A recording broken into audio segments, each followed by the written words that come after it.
Hi everyone. So today I'm going to tell you about the Saturnian Irregulars, and I hope to convince you all they're kind of an interesting edge case probe of Kuiper belt surface evolution. And at the end, if I have time, I'll mention some recently published work on the inner moons of Neptune and Uranus, which is going to lead into preliminary work for an upcoming JWC Cycle 3 program. So, Saturnian Irregulars. Like all irregular moons of the giant planets, they're satellites sitting around a 0.1 to half kilometer radii in some major axes around their planets, and thus they're not tidally locked. They're not formed in situ, and they're hypothesized to be captured from the same population that today forms the Kuiper belt. And there's been a bunch of capture mechanisms proposed throughout the years, but sort of the current best model that seems to make sense is that during these small giant planet instability, you have giant planets migrating out, and you capture these Kuiper belt objects, future Kuiper belt objects that are floating around, and they become the irregular satellites. So in this sense, the Saturnian Irregulars are sort of a locked-in probe of Kuiper belt evolution. They've been sitting there at 10 AU. They've been at these 90 K equilibrium temperatures, which are colder than the Jupiter Trojans. These objects are likely pretty low density, at least some of them. We'll talk more about that later. They're pretty collisionally involved, which is going to be a pretty important point. They suffer a lot more collisions really than any other population in the solar system. In fact, models estimate that the probabilities of the Saturnian Irregulars colliding with each other is 7 orders of magnitude higher than that for the Kuiper belt, and even 4 orders of magnitude higher than the asteroid belt. So these objects, you expect them to suffer maybe multiple catastrophic collisions in their lifetimes.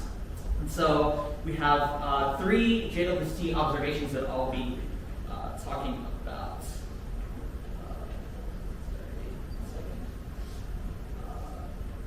But before I do that, I want to sort of contextualize these irregulars within the sort of disco TNOs and all the other TNOs we've seen. So we have a bunch of evolved Kuiper belt object populations that we can look at now. The sort of outermost one is going to be the Neptune Trojans. They've been sitting at 30 AU, not too different from the rest of the Kuiper belt in terms of temperature. Then as we move in, we go through a sea of the Centaurs, both the Kuiper belt objects. They're on pretty chaotic orbits. They get scattered around all over the place, and who knows what their heating histories might be. They show and exhibit a variety of spectral types. Some of them seem a lot more processed than the other Kuiper belt objects we've seen, but some of them look, to first order, pretty identical to the outermost ones. And then, sort of at the other end, we have the Jupiter Trojans that have been sitting at 5 AU, and they're kind of, totally cooked. And so, to give an analogy, this is like steak right here. The Kuiper belt is a raw steak, then the Neptune Trojan is kind of, they just put it on the grill for a bit. Centaurs, you don't know how long it's been there, you don't even know where the meat came from. And Jupiter Trojans, they're kind of this well done, overcooked, tough piece of meat. So, Saturnian Irregulars sitting at 10 AU, maybe they're a bit nicer, maybe they're a bit less cooked, maybe they are sort of medium rare steak.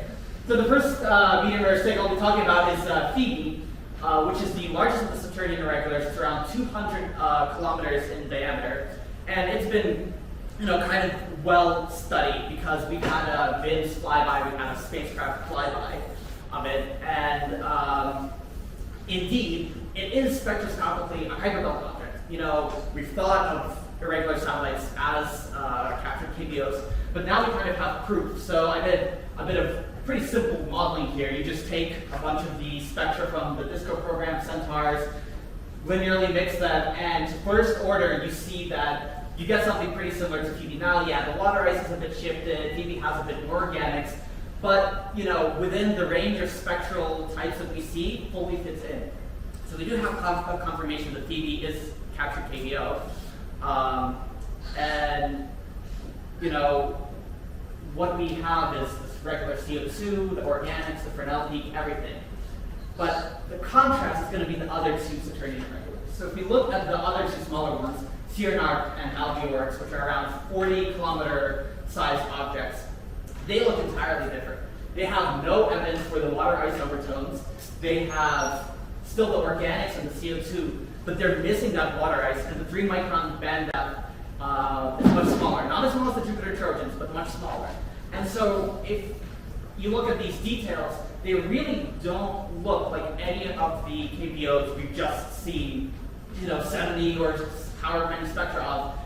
They're kind of different because of this lack of water ice. And, why is that the case? Why do they lack it when Phoebe has it? And are they even, captured KBOs? Well, to answer that last question, I did another bit of water ice modeling here. If you add in just a tiny amount, just like 0.5% or 1.5% of crystalline water ice, you can actually recover something that looks pretty similar to the spectrum of a Centaur hooker boat, which is at around 8 AU with a perihelion of 5 point something. So, these Saturnian irregulars plausibly look like you took a Centaur and you suddenly removed that bit of water ice in half. So, the question here lies in figuring out this mechanism, right? So, albiorix, CNR, they're devoid of water ice, but Phoebe has it. So, that's really the question that might lead us somewhere towards understanding what's going on in the Kuiper belt, what's going on with surface evolution in the Kuiper belt. So let's talk about some hypotheses here. Maybe the ice sublimate. This is relatively easy to answer with thermophysical models or just back of the envelope calculations, right? If you look at the equilibrium temperature for these guys, and we know they're albedos, it's around 90K. And even if you take some edge case thing where maybe the object is pole on and the sun is always hitting that pole, yeah, you get 120K temperature. Water ice is not stable maybe at that pole, but elsewhere it would be stable.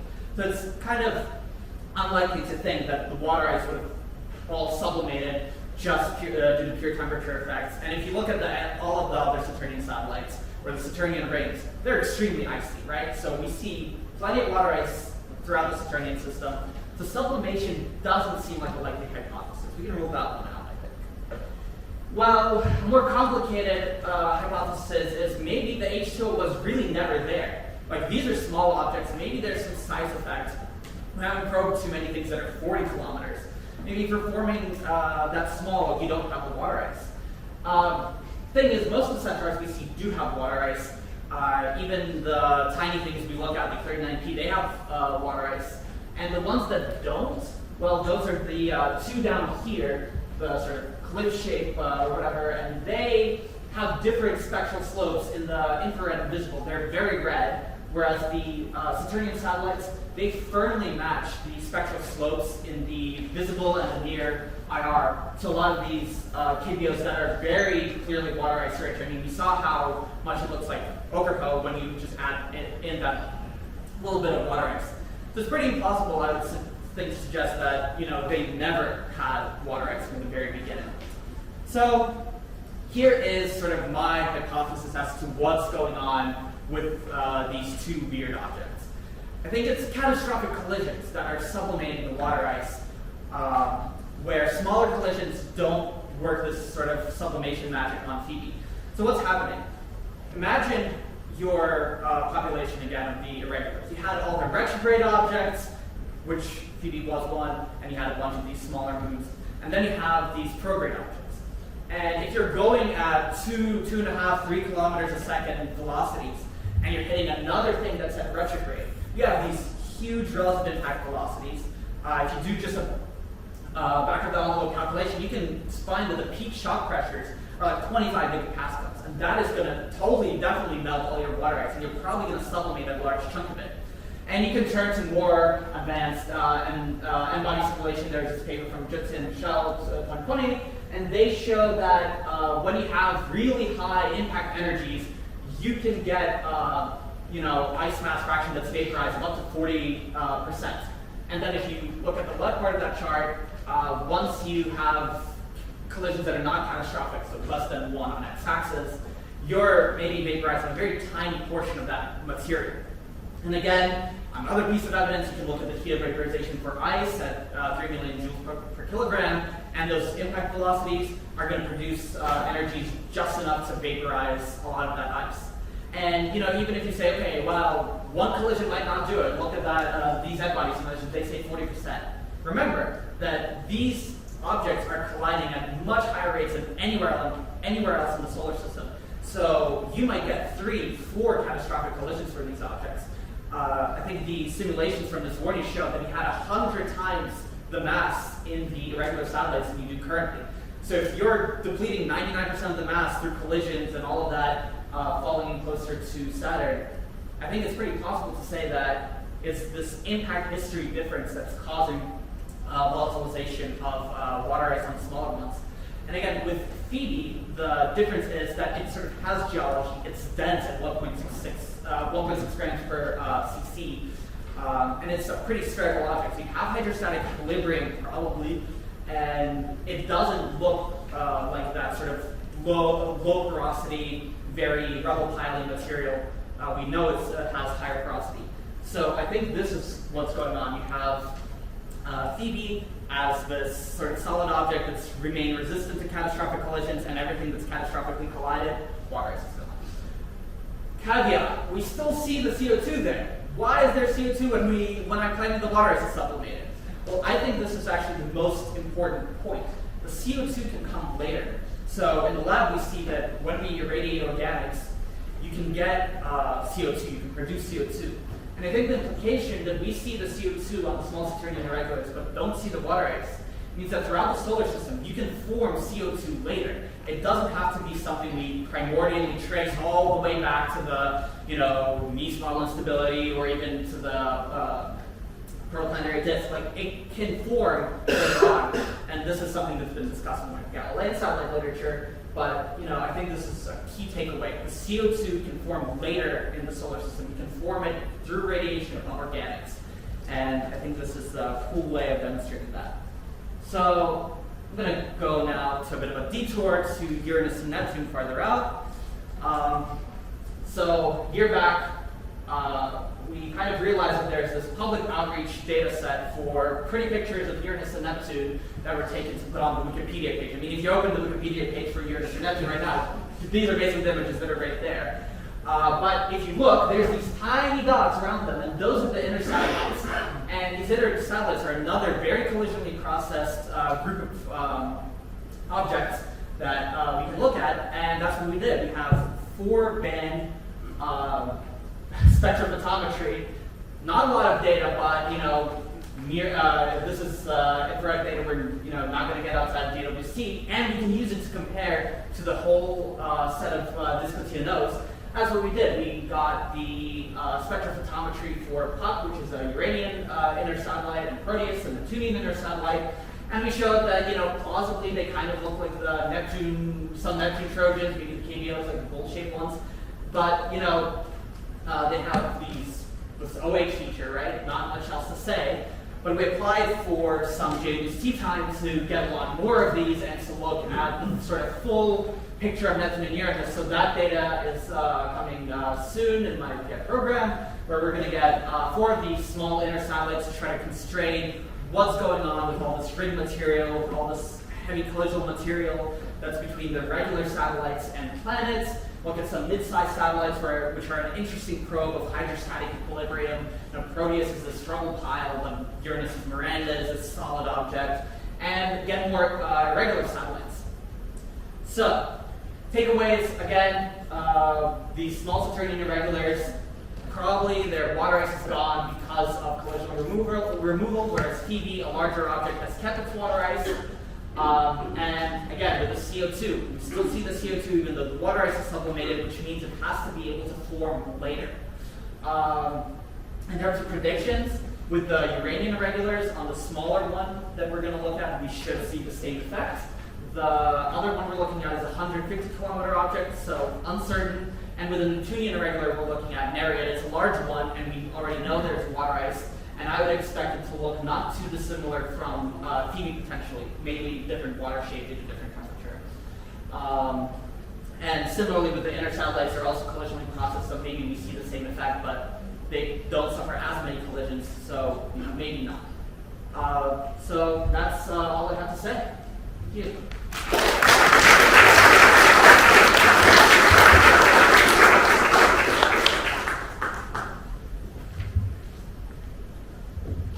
And this is a fantastic talk. I'd like to source for the CO2 on Phoebe, that's not the other bodies. Right. At the Saturn's from the sun is right around where CO2 actually wants to turn on and become active. Mhm. And so with Phoebe, it's 200 kilometer tubes, right? Yeah. And so if it's just slowly heating up from the sun and it takes time for all the CO2 to leave Phoebe, then we would expect it to still be there. Even after 4.5 billion years, Yeah. 4.5 billion years, the thermal skin depth would still only be tens of kilometers deep. So Phoebe could still have CO2 ice deep down, whereas these other regular moons are tiny. Yeah. And so, see, the thermal skin depth would have already penetrated all the way to their interiors, and so they would have lost any CO2 that was there. So it could just be that Phoebe's big enough to just still have it. Yeah, that could be the case.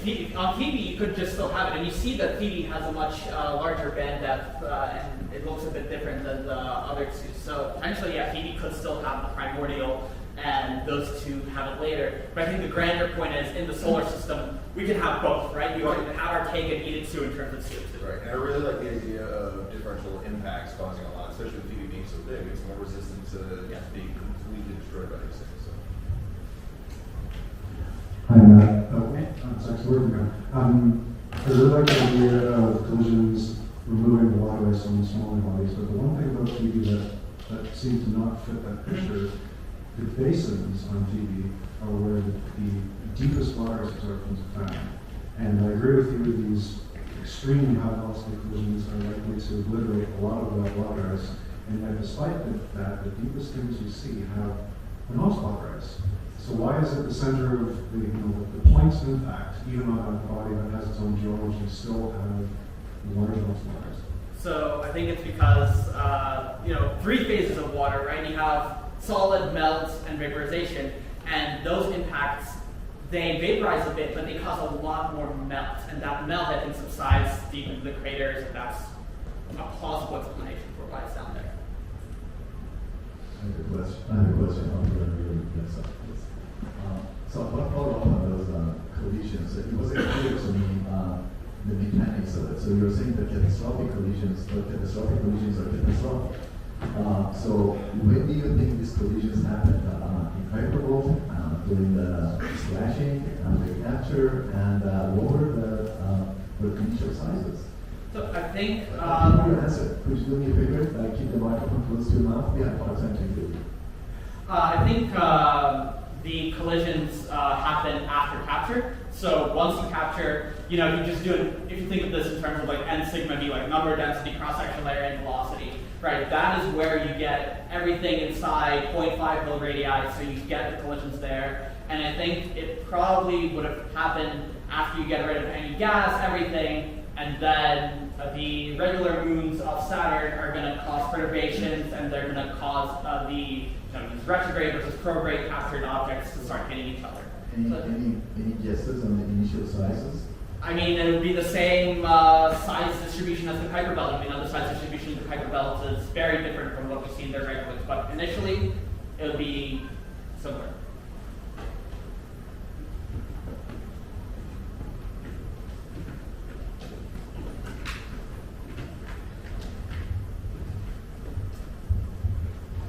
Interesting talk. I don't know the answer to this question, so I'm hoping you can provide it.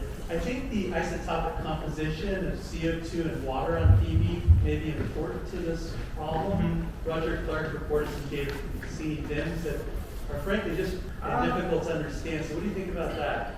So that is the question I hope to avoid. Just in the sense that, yes, if you look at the 2005 Roger Clark paper, there's a table that is the length of a page of plain features. Deuterium is one of them, and you actually, where's the, right there. So the deuterium is there. I'm not going to comment too much on it. I will say that there is work being done to look at deuterium on these objects, and yeah.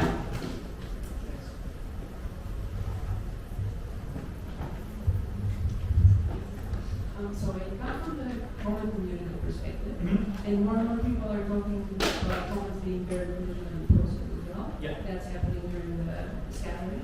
So, and they're very polar abundant. Yes. So is it a matter of statistics, and are we observing just the active commons that have undergone possibly a large number of catastrophic collisions and have retained water?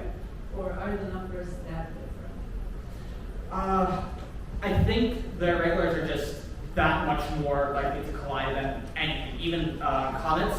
And also, I think here a more granular thing might be important in terms of like how much, what is your rock to ice ratio? I mean, if you're colliding things that are 90% ice with 90% ice, then you might get a different picture than 50% ice and rock with 50% ice and rock. So that may be an important thing to consider with comets versus X type of Help me out a little bit with the radiolysis production of CO2 from organics, because you need a source of oxygen, and that's a very oxygen-rich ratio. Yes, you do need a source of oxygen. My argument would be, so fortunately there's no lab experiment that has actually done this, but you do see the OH stretch, right, at 3 microns. My suspicion would be that if you have this phyllosilicate stuff combined with organics at that interface, when you irradiate, you might get CO2, and it's trapped in that phyllosilicate matrix. And there are studies that show you can trap CO2 very efficiently in phyllosilicates, and there's study about CO2 production from organics. No lab data that I know of that combines the two.